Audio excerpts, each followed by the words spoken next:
નમસ્કાર ખેડૂત મિત્રો, ચોમાસુ સિઝન માટે વાવેતરનો સમય નજીક આવી ગયો છે અને જો ખરીફ પાકની વાત કરીએ તો સૌથી અગત્યનો પાક છે મગફળી.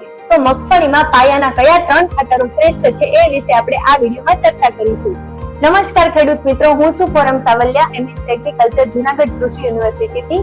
સૌપ્રથમ આપણે વાત કરીશું જમીનના પૃથ્થકરણની. તો જમીનના નમૂનાનું ટેસ્ટિંગ કરાવવું ખૂબ જ જરૂરી છે, કારણ કે જમીનના પ્રકારના આધારે એને પોષક તત્વોની જરૂરિયાત પણ જુદી જુદી હોય છે. અને જો કદાચ એકાદા પોષક તત્વોનો ઓવરડોઝ થઈ જાય તો તેની સીધી અસર તમને ઉત્પાદનમાં થતી જણાય છે. માટે જ જણાવવાનું કે કેટલાક ખેડૂત મિત્રો મગફળીના પાકમાં માત્ર ડીએપી નો ઉપયોગ કરતા હોય છે, પરંતુ ડીએપી માં માત્ર નાઇટ્રોજન અને ફોસ્ફરસ હોવાથી એ બીજા પોષક તત્વોની જરૂરિયાત પૂરી નથી કરી શકતા.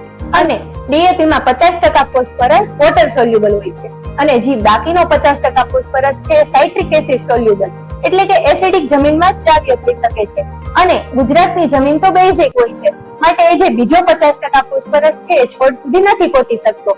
અને ડીએપી માં 46% જેટલો ફોસ્ફરસ હોવાથી જો કદાચ ફોસ્ફરસનો ઓવરડોઝ થઈ જાય તો જમીન કઠણ થઈ શકે છે અને ઉત્પાદન પણ ઘટી શકે છે. માટે જ આ વિડીયોમાં આજે હું તમને એવા 3 ખાતરો જણાવીશ કે જેનાથી મગફળીના પાકને નાઇટ્રોજન, ફોસ્ફરસ અને પોટેશિયમ સિવાય સલ્ફર અને કેલ્શિયમ પણ પૂરતા પ્રમાણમાં મળી રહે. તો પહેલું છે એસએસપી એટલે કે સિંગલ સુપર ફોસ્ફેટ, જે 16 ગુઠાના વીઘામાં 25 કિલો જેટલું નાખવાનું હોય છે. બીજું છે એમોનિયમ સલ્ફેટ, જેને ઘણા ખેડૂત મિત્રો મોરેસિયા ખાતર તરીકે પણ મૂકે છે, જે વીઘે 8 થી 10 કિલો જેટલું નાખવાનું હોય છે. અને ત્રીજું છે મ્યુરેટ ઓફ પોટાશ, જે વીઘે 12 થી 13 કિલો જેટલું નાખવાનું હોય છે. આ તો વાત થઈ મુખ્ય ખાતરોની, પણ આના સિવાય મગફળીના પાકને સલ્ફર અને કેલ્શિયમની પણ જરૂરિયાત હોય છે. તો એસએસપી માં 12% અને એમોનિયમ સલ્ફેટમાં 23% જેટલો સલ્ફર હોવાથી તમારે અલગથી સલ્ફરના ખાતરો નાખવાની જરૂરિયાત નથી રહેતી. અને તમને સૌને ખબર જ હશે કે સલ્ફર એ તેલીબિયા પાક માટે ખૂબ જ જરૂરી પોષક તત્વ છે. તે તેલની ટકાવારી વધારે છે અને એની એન્ટી ફંગલ એક્ટિવિટીને કારણે ફૂગજન્ય રોગોથી પણ અટકાવે છે. આ સિવાય જો આપણે કેલ્શિયમની વાત કરીએ તો એસએસપી માં 21% જેટલો કેલ્શિયમ પણ રહેલો હોય છે, જે છોડની મજબૂતાઈ માટે ખૂબ જ આવશ્યક. ખેડૂત મિત્રો, આ ચર્ચા તો આપણે રાસાયણિક ખાતરની કરી, પણ જમીનનું સ્વાસ્થ્ય જાળવી રાખવા માટે સેન્દ્રિય ખાતર પણ એટલું જ જરૂરી છે.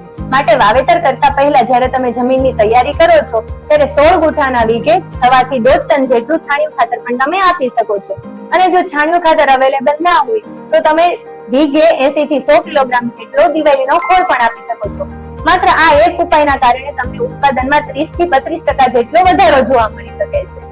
ખેડૂત મિત્રો, જો જૈવિક ખાતરની વાત કરીએ તો 1 એકર દીઠ 1 કિલોગ્રામ જેટલું સ્યુડોમોનાસ અને ટ્રાઇકોડર્મા જેવા જૈવિક ખાતરો પણ તમે આપી શકો છો, જે વાવેતર પહેલા સેન્દ્રિય ખાતર જોડે મિક્સ કરીને આપવાના રહેતા હોય છે. અને જો તમે ઓરવીને ખેતી કરવા માંગો છો તો તમે પાણી જોડે મિક્સ કરીને પણ આપી શકો છો, જેથી તમને ઉત્પાદન પણ સારું મળે અને જેથી મગફળીમાં કાળી ફૂગ અને સફેદ ફૂગ જેવા ફૂગજન્ય રોગોથી પણ રક્ષણ મળી શકે.